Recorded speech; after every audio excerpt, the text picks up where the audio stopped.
Red-hot real estate. Seoul's property market hits up, raising fears of a debt-fueled bubble.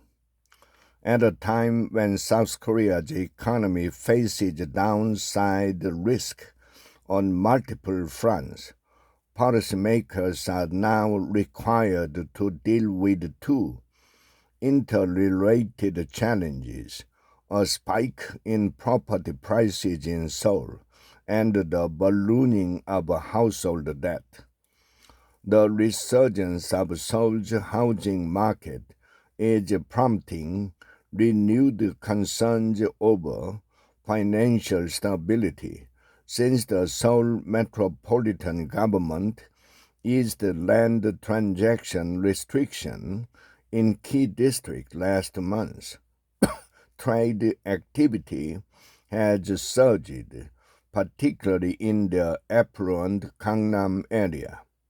On top of the regulatory move that drove up apartment prices in Seoul, a mix of the Bank of Korea's recent interest rate cut, a shortage of housing supply in the capital region, and the lack of coherent policy coordination has deepened worry about the prospect of a debt-fueled property boom.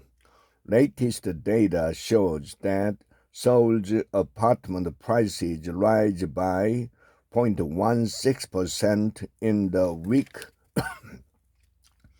leading up to March 3rd.